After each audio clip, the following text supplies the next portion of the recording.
Merci de suivre la Télémétropole. Bonsoir à toutes et à tous. Bienvenue dans cette édition de Métro News.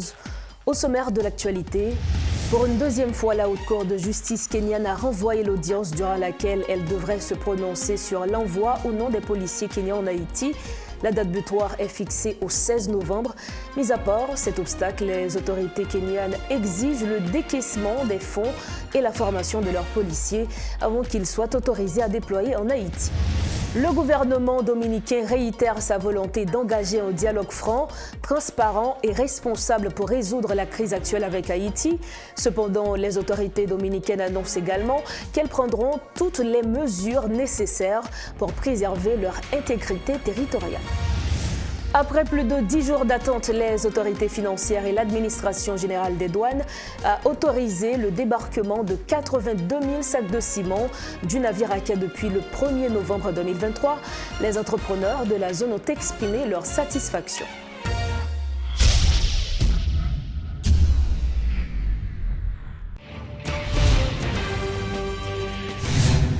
Dorochef, bonsoir, bienvenue au développement de ce journal.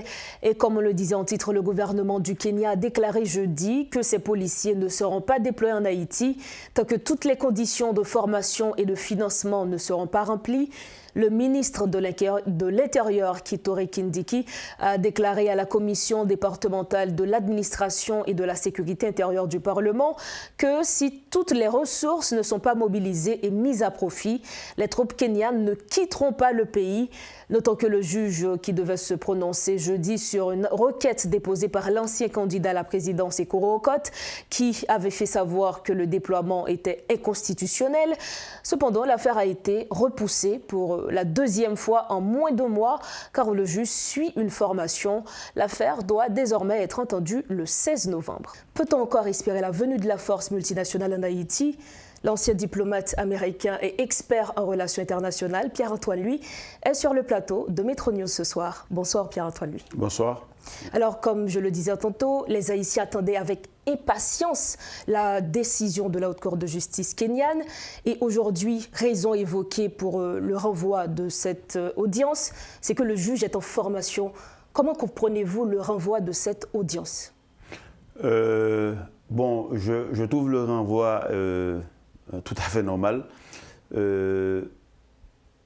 C'est-à-dire que ce litige participe du processus politique au Kenya. C'est-à-dire il y a des membres de l'opposition qui souhaitent torpiller le déploiement que le président William Ruto envisage. Donc ils utilisent tous les moyens. Et parallèlement au litige en cours, les deux chambres du Parlement Kenya, l'Assemblée nationale et le Sénat, sont en train de considérer cette question conformément à l'article 240 de la Constitution kenyane de 2010. La Constitution prévoit, dans tout cas de déploiement, l'approbation de l'Assemblée nationale. Donc la question est au niveau des commissions respectives des deux chambres. Et je pense que le juge est en train de donner le temps aux deux instances politiques, c'est-à-dire les deux chambres du Parlement, de se converger de façon à ce qu'il y ait un vote pour l'approbation ou non du déploiement de la force. Et si le Parlement, l'Assemblée nationale du Kenya se prononce, donc il n'y aura plus de litige, surtout si la décision est une décision positive. Donc, une décision positive conforme à la Constitution kenyane termine le litige. Donc, et dans ce cas, si l'approbation se fait avant le 16, le juge n'aura qu'à prendre note du fait que le Parlement kenyan, conformément à la Constitution kenyane, l'article 240, a voté et a approuvé la décision du président, donc le litige tombe. Donc ce sera à l'Assemblée générale de se statuer sur la question. Ce sera à l'Assemblée nationale du Kenya de statuer sur la question. Et ce processus est en cours. Donc les Kenyans sont en train de suivre leur processus politique et juridique. C'est une situation exceptionnelle qu'un pays qui n'est pas en guerre contre un autre pays ait à contribuer au déploiement de forces. Donc les Kenyans veulent barrer les T et mettre les points sur les I et s'assurer que le déploiement ait toute la légitimité nationale nécessaire. Et il y a lieu pour les Haïtiens de faire confiance au processus politique et juridique kenyan. Et je pense qu'in fine, ça ira. Donc il n'est que d'attendre. Il n'est que d'attendre. Donc parallèlement, il y a le gouvernement kényan qui a déclaré que si toutes les conditions de formation, de financement ne sont pas remplies, les policiers ne viendront pas. Pourquoi, selon vous, ceci n'a pas été réglé avant? Ceci n'a pas été réglé avant. Mais comment? Le Conseil de sécurité a voté le 2 octobre. Aujourd'hui, on est le 9 octobre. Ça fait 4 semaines. Novembre, on est le 9 novembre, mes excuses. Ça fait exactement 5 semaines, n'est-ce pas? Donc, en 5 semaines, on n'aurait pas réglé la question du financement. Pourquoi? Parce qu'il n'y a pas que le Kenya qui est impliqué. Il y a d'autres pays qui sont en train de manifester leur volonté de participer à la mission. Je crois que le Sénégal a promis 350 policiers. Et en passant, le Sénégal était ici pendant la MINUSTAH avec une force de SWAT, une force de police constituée SWAT. Et il y a d'autres pays aussi qui sont en train de manifester leur volonté d'envoyer des troupes. Et il faut d'abord connaître, n'est-ce pas, le nombre, enfin l'effectif de la force pour pouvoir établir un budget. Les effectifs ne sont pas encore connus. Donc il y a des discussions qui sont en cours. Le processus suit son cours.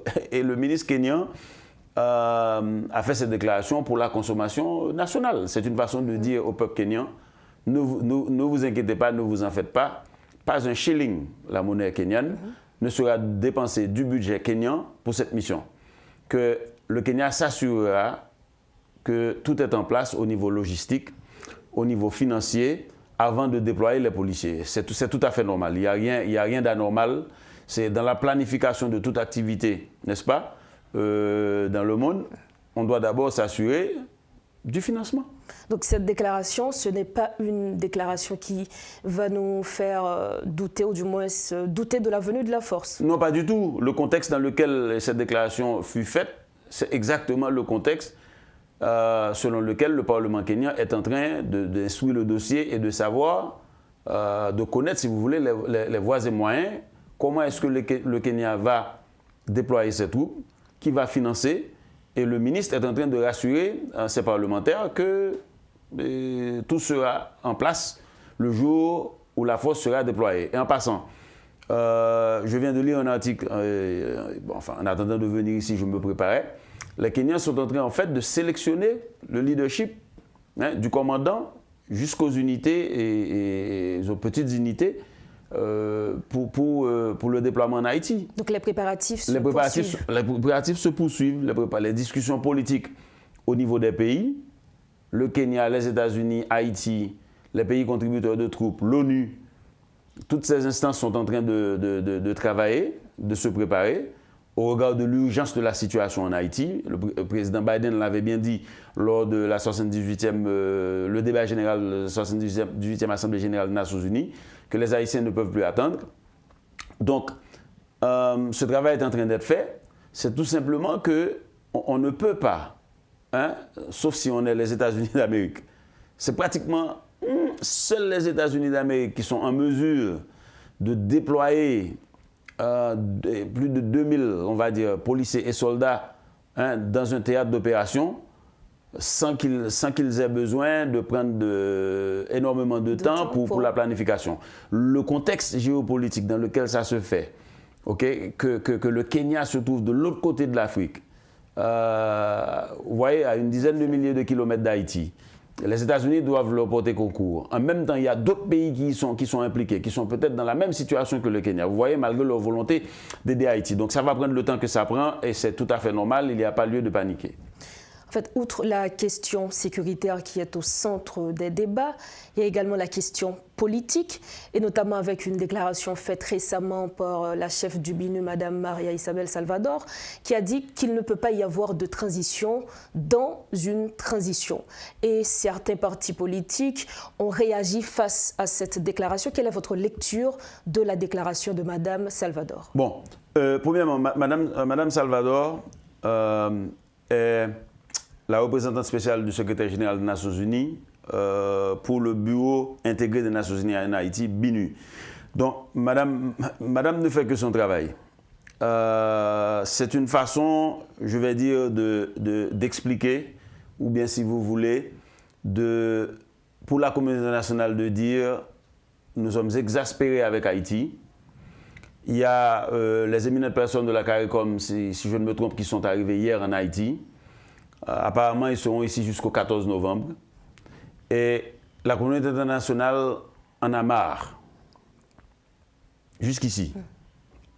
Avec Haïti. Encore Haïti, toujours Haïti. C'est une façon pour la communauté internationale de dire aux Haïtiens, notamment les proto-nationalistes, ceux qui sont actuellement au pouvoir et qui ont permis à la situation de se détériorer davantage. Par exemple, le week-end passé, des bandits ont assiégé Mariani et on ne peut plus voyager vers le sud, même en payant les rançons. Donc, une façon de dire que, mesdames, messieurs les Haïtiens, entendez-vous? Hein? Faites le geste patriotique pour sortir votre pays du bourbier. Maintenant, ceci ne signifie pas que la communauté internationale accorde un blanc-seing au gouvernement dirigé par le Premier ministre Ariel Henry. La communauté internationale est aussi exaspérée du comportement du gouvernement, qui, à l'évidence, ne gère pratiquement rien, tant la situation haïtienne est corsée. Maintenant, vous avez des gens qui disent, alors qu'on avait fait des progrès, on avait enregistré des progrès dans les pourparlers, notamment à Kingston, en Jamaïque. Maintenant, vous avez des gens qui disent, le Premier ministre en place doit partir, il faut repenser la transition. C'est dire qu'on est en train même pas de faire du surplace en Haïti, on régresse. On ne parle plus d'accord politique, bon, on régresse. Une transition. Mais absolument. Maintenant, c'est une façon pour la communauté internationale de dire, mais si les rapports de force ne sont pas en votre faveur pour jeter Ariel Henry, mais autant trouver un accord politique. Maintenant, le Premier ministre, lui aussi, doit tirer certaines conclusions par rapport au fait que, depuis le 21 décembre, il y a eu un accord, et ça n'avance pas. Et à tort ou à raison, il est le Premier ministre. Il est à la fois le chef de l'État et le chef du gouvernement haïtien. Toutes les institutions sont boiteuses, ne fonctionnent pas. On est en situation de stase totale, même pas de stase, de régression. Haïti retourne en arrière. Donc c'est une façon de dire, je suis certain que le Premier ministre lui aussi est en train de subir quelques pressions. Parce que si on demande à la communauté internationale, notamment le Kenya, qui a ses propres problèmes, les autres pays qui vont venir aider Haïti, qui ont leurs propres problèmes, justement, on leur demande de venir en Haïti. En même temps qu'ils voient le comportement des gens armés qui sèment la terreur. Ils ont à confronter ces gens-là. Et puis les politiciens haïtiens sont en train de tergiverser sur une affaire de bicéphale, monocéphale, ainsi de suite. Vous voyez, mais c'est comme des enfants qui ont un comportement puéril. Donc, la communauté internationale les traite comme des enfants. Et surtout à l'approche de la date du 7 février 2024, nous savons ce que ça va signifier. Il faut dire également, parmi ceux qui demandent le départ du Premier ministre Ariel Henry, il y a également la députée Phyllis McCormick qui a déclaré sur les ondes de La Voix de l'Amérique que le Premier ministre doit partir. Est-ce que selon vous, c'est une déclaration qui engage le gouvernement américain, ou du moins son parti, vu qu'on sait l'apport des États-Unis au Premier ministre Ariel Henry, ou du moins à Haïti? Bon, Madame Phyllis McCormick est une représentante équivalente aux députés en Haïti à la Chambre des représentants des États-Unis. Elle représente une circonscription de la Floride où il y a beaucoup de votants haïtiens, où résident beaucoup d'Haïtiens. Donc, Mme Phyllis McCormick est à la fois en train de mener la politique de façon locale. On dit aux États-Unis, all politics are local. OK? Toute la politique est locale. Nonobstant le fait qu'elle soit démocrate, membre du parti du président Biden, qui n'est pas dans la logique du départ de Premier ministre Henry. Et en passant, ce n'est pas parce que M. Biden adore M. Henry, c'est tout simplement que M. Henry est au pouvoir. La communauté internationale doit conduire sa politique étrangère avec Haïti à travers le chef du gouvernement. C'est comme ça se fait ainsi. Et aussi parce que les Américains savent que si Ariel Henry tombe, on revient à la case départ. Ce sera stase total, les Haïtiens ne s'entendront jamais. Et on disait que si le président Jovenel Moïse quitterait le pouvoir, en 2 semaines, on résoudrait le problème. Bon, 2 ans et quelques mois plus tard, regardez où nous nous trouvons. Donc c'est un peu ça, c'est pas aussi l'amour déclaré pour Ariel Henry, le Premier ministre Ariel Henry.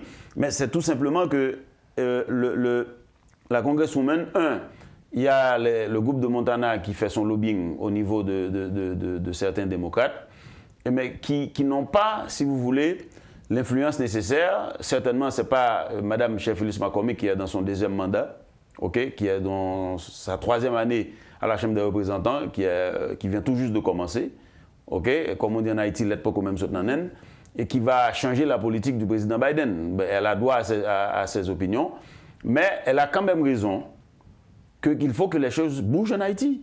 Et si ce qu'elle fait, c'est une façon de faire pression sur les uns et les autres, mais sauf que elle se montre partisane, probablement pour la position du groupe de Montana, qui se montre réfractaire et qui veut retourner en arrière pour contester même le fait que le Premier ministre soit Premier ministre, qui à mon sens est un peu... Bon, je ne comprends pas trop, parce que si on n'a pas, si le rapport de force politique ne favorise pas que vous mettez à la porte Ariel Henry, vous devez trouver une façon pour négocier une issue avec Ariel Henry. Mais Ariel Henry aussi a la nécessité de faire quelque chose. Et c'est un peu ça. Des concessions également. Absolument. C'est un peu ça que fait Mme McCormick. Et il faut accepter en Haïti actuellement qu'il y a un ras-le-bol avec le gouvernement actuel, conduit par le Premier ministre Ariel Henry. Et les Haïtiens en ont assez. Donc, les gens ont assez de dire Ariel Henry ou pire. Quelque part, on doit rendre celui qui est au pouvoir responsable des résultats, du passif, de tout ce qui se passe dans le pays. Et ça ne bouge pas. Donc le Premier ministre aussi a la responsabilité de faire avancer le dossier, de trouver une issue négociée à cette crise pour permettre au tout Kenyan, à la force multinationale d'avoir un interlocuteur au niveau du gouvernement qui juge de plus de légitimité pour qu'il y ait une feuille de route, parce que la force multinationale ne sera pas ici éternellement. Donc, Mme McCormick joue la politique de là où elle est, dans sa circonscription, où il y a beaucoup de votants haïtiens, qui sont probablement exaspérés, qui veulent venir en Haïti, qui ont peur à cause de cette situation d'insécurité, la violence des gangs et tout ça. Et en même temps, elle subit une pression ou bien encore le lobbying des gens qui sont favorables à la position de Montana, la portion, si vous voulez, réfractaire de l'opposition. Donc, il y a un peu ça qui se joue. Et dans toute cette pagaille, il y a le peuple haïtien qui en a assez, qui souffre. En effet, en Haïti, les Haïtiens souffrent et veulent enfin avoir une solution qui pourra durer. Merci Pierre. Oui, au-delà de la mission multinationale. Justement. Parce que la mission multinationale a supposé qu'on rétablisse le passage dans les zones assiégées, a supposé qu'il y ait des confrontations et que la force multinationale arrive à aider la police nationale à rétablir l'autorité de l'État dans ces zones. Et ce sera à nous de faire... Mais bien sûr, à court, moyen et long terme, comment on va avancer? Justement, pour une sécurité durable, c'est à nous de prendre... Mais la transition ne peut pas durer éternellement. C'est dans ce sens que Mme Isabelle Salvador a raison. Mais elle doit aussi tenser le Premier ministre pour lui dire, Monsieur le Premier ministre, et je suis certain qu'elle le fait. Sauf que, pour les étudiants en diplomatie, elle ne peut pas le faire publiquement. On ne peut pas rappeler à l'ordre comme ça le chef du gouvernement d'un pays. Mais je suis certain que dans les coulisses diplomatiques, on est en train de faire pression aussi sur M. Ariel Henry. C'est un peu pourquoi les éminentes personnes de la CARICOM sont ici. Donc, autant dire que vraiment, nous les Haïtiens, non, on est... C'est comme Nous espérons trouver une issue. Ouais, bon, enfin, bon, on s'autodéteste, on n'aime pas le pays, on ne s'aime pas. Et la communauté internationale nous dit, bon, vraiment, on en a marre de vous. Merci Pierre-Antoine, merci pour toutes ces précisions. De rien. Tout le plaisir pour moi, malgré les conditions dans lesquelles on se rencontre. Merci beaucoup. Voilà, c'était avec nous l'ancien diplomate américain et expert en relations internationales Pierre-Antoine Lui. Avec lui, nous avions échangé sur la décision de la Haute Cour de justice kenyane qui a décidé de prolonger au 16 novembre l'interdiction de déploiement des troupes kenyanes en Haïti. Autre point de l'actualité, le ministre dominicain des Affaires étrangères Roberto Alvarez a exprimé ses doutes sur la volonté du côté haïtien de résoudre le conflit actuel qui affecte les deux nations. L'information a été rapportée par le journal dominicain Listín Diario. Le chancelier a fait savoir que le gouvernement dominicain est ouvert au dialogue, mais a averti qu'il prendrait les mesures nécessaires pour assurer l'ordre et la sécurité. Le gouvernement de la République dominicaine réitère sa volonté d'engager un dialogue franc, transparent et responsable pour résoudre la crise actuelle, mais déclare également avec force qu'il prendra toutes les mesures nécessaires pour préserver leur intégrité territoriale, notant que le gouvernement haïtien appelle au calme et à la sérénité dans la région frontalière et sur l'ensemble du territoire. Et dans une note publiée le mercredi 8 novembre 2023, le ministre haïtien des Affaires étrangères, Jean-Victor Généus, insiste sur la nécessité d'éviter une escalade dans la crise résultant de la construction du canal sur la rivière Massacre. Les autorités financières et l'administration générale des douanes ont finalement autorisé le débarquement de 82 000 sacs de ciment du navire à quai depuis le 1er novembre 2023. Le débarquement du bateau d'Haïti Shipping a déjà entraîné une reprise des activités économiques. Plus de 25 camions étaient présents sur le port afin d'acheminer les ciments vers les commerçants. Souveraineté alimentaire, tel a été le thème d'une conférence organisée ce jeudi par la Chambre de commerce et d'industrie haïtiano-canadienne, de concert avec l'Association des industries d'Haïti. Cette activité avait pour objectif d'encourager et de sensibiliser les agriculteurs et d'autres acteurs œuvrant dans ce domaine à continuer à produire et à consommer local afin de sortir le pays de la dépendance alimentaire. Suivez tour à tour les explications de William Lemke, président de l'ADI, de James Monazar, directeur général du ministère du Commerce et d'un représentant de la compagnie Martens Flowers, Clarence Ronald. Son combat pour production nationale, pour nous produire et pour encourager tout citoyen et citoyenne manger local, manger pays local, acheter produits frais, moins produits importés, plus les bons pour le pays. Donc son combat n'a pas lancé. Aujourd'hui, après l'autre événement, pareil comme au mois de décembre, quand tu as pour 2024 là-bas, même, n'a pas décollé. Donc aujourd'hui, c'est ça, population très motivée, son partenariat public-privé, j'en vois aujourd'hui, tu as pile de spécialistes, agronomes, ingénieurs, et ministres, directeurs généraux, et puis citoyens, en pile citoyens qui sont là aujourd'hui, justement pour corriger fort la production nationale. Il faut nous dépendre de tête, nous, Haïti, grand monde, nous pas capables de dépendre de l'autre pays pour nous manger. Jamais plus. Et nous faisons expérience là, ça crive nous là, pas de privé nous encore. Et nous apprenons finalement que aujourd'hui, le pays a qu'à produire manger pour tout le monde. C'est possible. Donc nous travaillons sur solution, son combat, solution pour justement nous développer l'économie, nous créer richesse dans la caille, nous craser misère qui lui-même qui c'est source toute insécurité, banditisme, toute bagaille. Que les amis transformés en roue pour le travail la terre, pour développer le pays nous, pour touristes tourner, diaspora tourner.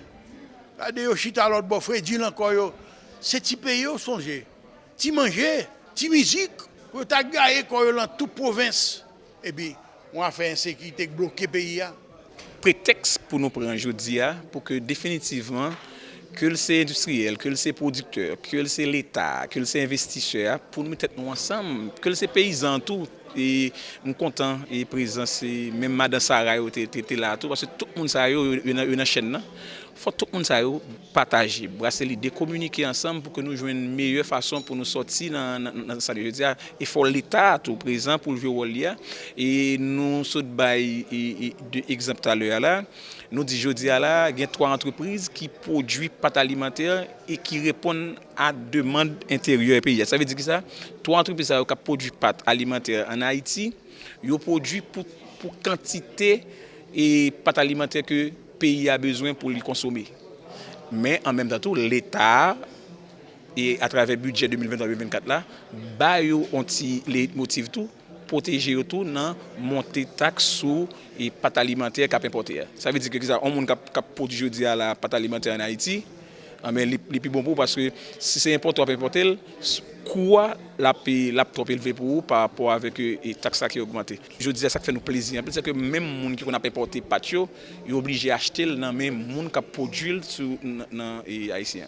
Nous avons l'autre pagatou, il y a une question de viande, les gens qui sont dans la production saucisse, qui sont dans la production salami, hot dog, etc. Les gens tout, et c'est au cas par cas, je pense que nous avons regardé qui niveau production est-ce que production ça répond avec demande interne depuis nous jouer une formule pour que dans l'état nous-mêmes nous accompagner pour permettre que augmente production mais pour répondre réellement avec les consommateurs qui besoin de consommer produit ça. Nous avons Mountain Flowers qui a 1800 m² en serre que nous produisons 15 coffres. Nous avons 17 variétés de roses. Côté que il y a des gens qui même arrivé étonné parce que si c'est 15 coffres nous produisons. Et nous avons une fraîche encore qui gagne 4000 m² en serre. Côté que c'est 15 coffres toujours. Nous avons tomates cerises, et nous avons poivron couleur, nous avons chou rouge, nous avons laitue romaine. Mais le plus gros problème qu'on a confronté dans le moment, c'est que nous produisons, mais la production ne va pas écouler. Et malgré nous faire marketing, tout ça, nous continuons à importer, nous ne pas encourager la production locale. Côté que nous-mêmes, ça n'a pas demandé, en tant que nous-mêmes producteurs qui produisent, nous avons aimé qu'ils encouragent nous. Nous avons tomates cerises, nous avons poivron couleur, côté que nous avons la quantité que nous demandons à chaque semaine. Nous avons aimé qu'ils encouragent nous dans le supermarché, tout ça. Parce qu'actuellement, là, nous avons un GTO. Dossier santé, plus de 450 000 adultes en Haïti souffrent du diabète. Faute de dépistage, la moitié d'entre eux ne sont pas conscients de cette maladie. Selon la Fondation haïtienne de diabète et de maladies cardiovasculaires, FADIMAC, le stress provoqué par la crise sécuritaire qui sévit en Haïti est l'une des causes qui occasionnent cette maladie, déplore la directrice exécutive, Dr Nancy Charles-Larco. En prélude de la journée mondiale du diabète, la FADIMAC organise une série d'activités sur le thème « Chercher connaître sur des risques pour faire sick » a annoncé la directrice exécutive en conférence de presse ce jeudi. Là, autour du thème 14 novembre qui c'est année ça et chercher connaître sur des risques pour faire maladie sucre, c'est très bien tombé puisque en dehors de près de 450 000 Haïtiens qui font sucre, alors grand monde qui fait sucre parce que tout le monde sur l'autre groupe. Deuxièmement, et moitié n'a pas connaît que fait sucre. Et c'est ça qui est le problème. Lorsqu'on ne connaît pas qu'on fait sucre, eh bien, on vient paraître qu'un docteur avec toutes complications, tout problème qui gagne, et le ça, et c'est gros tête chargé. Donc, nous-mêmes, nous faisons un document, côté que les gens doivent connaître si ils ont un risque de faire sucre, et qui ça document ça a compris. Premièrement, l'âge là. L'âge là, c'est un risque. Plus au grand monde, plus on va développer sucre. Donc, je dis que dans l'âge 65 ans, sous 4 personnes, qui a 65 ans, il y a au moins qui fait ça. Donc c'est pour montrer que poids l'âge là est important, mais nous, malheureusement nous ne pouvons pas faire bagarre. Deuxième bagarre qui est un risque, c'est famille, hérédité. Particulièrement quand il y a grand monde qui fait ça, c'est le diabète type 2. C'est vrai que dans une famille où on a un pile si papa, maman, frère, soeur, tu fais ça, ou il y a un risque pour développer. Et là nous ne pouvons pas manger non plus. Et pour qui ça m'insiste sur ça, c'est parce qu'il y a l'autre risque que nous sommes capables de moyen et qui pourra permettre de déterminer pour que nous retarder ou même empêcher par l'apparition du diabète. Et qui ça risque ça yoye? Premièrement, c'est par rapport à hauteur où supposé qu'on certain poids. Donc ainsi, si poids ça trop, eh bien risque pour développer diabète là augmenter. Deuxièmement, par rapport à exercice, si vous pas fait assez exercice, que vous pas actif ou chita toute la journée, ou travailler tout le temps sur l'ordinateur ou bien dans le téléphone, ou pas faire exercice, et bien augmenter le risque pour développer diabète sur l'intérêt pour te faire. Et que l'autre bagaille tout, il y a mesdames qui te fait grossesse et que te fait sucre pendant yo enceinte, sur le diabète gestationnel, eh ben quand mesdames ça yo, si yo te connaît, yo te fait, eh ben risque nan pi haut puisque diabète là ka reparaître 10 à 20 ans après. Et aussi, yo dit que moun qui hypertendu, particulièrement si obligé prendre médicament, eh ben risque pour développer diabète là élevé. Donc tout ça pour montrer que il y a des risques que moun nan gagne et mais il y a des risques tout que moun nan pas capable manger, mais il y a des risques côté que si moun nan gagne par exemple par rapport à grosseur, par rapport à manque d'exercice, par rapport à mode de vie, façon que le manger, eh ben s'il capable agir sur ça, eh ben il y a moyen pour retarder l'apparition de diabète. Quand il y a stress là, toujours mon stress là, c'est un élément qui est extrêmement important dans l'apparition de diabète là, mais c'est un facteur déclencheur. Qui ça déclencheur veut dire? Ça veut dire que l'homme n'a un terrain pour le faire sucre, eh ben s'il vient un gros stress et c'est ça que pile haïtien vivre connait, eh ben stress ça facilité pour sucre la vie déclarer la caille. Donc là c'est pour ça que prise en charge patient diabétique ou quel que soit patient qui a une maladie chronique, il est important pour que santé mentale là intervenue pour que justement stress là moun apprendre gérer stress li pour non seulement retarder l'apparition de diabète dans la caille tout si il y a un risque pour le développer mais aussi gérer diabète au mieux si il fait sucre déjà. Nous sommes au terme de ce journal, mais avant de partir, voici le rappel des titres à la une de ce jeudi. Pour une deuxième fois, la Haute Cour de justice kenyane a renvoyé l'audience, durant laquelle elle devrait se prononcer sur l'envoi ou non des policiers kenyans en Haïti. La date butoir est fixée au 16 novembre. Mis à part cet obstacle, les autorités kenyanes exigent le décaissement des fonds et la formation de leurs policiers avant qu'ils soient autorisés à déployer en Haïti. Le gouvernement dominicain réitère sa volonté d'engager un dialogue franc, transparent et responsable pour résoudre la crise actuelle avec Haïti. Cependant, les autorités dominicaines annoncent également qu'elles prendront toutes les mesures nécessaires pour préserver leur intégrité territoriale. Et puis après plus de 10 jours d'attente, les autorités financières et l'administration générale des douanes ont autorisé le débarquement de 82 000 sacs de ciment du navire à quai depuis le 1er novembre 2023. Les entrepreneurs de la zone ont exprimé leur satisfaction. C'est la fin de Métro News. Merci de votre attention. Restez sur Métropole. Bonsoir.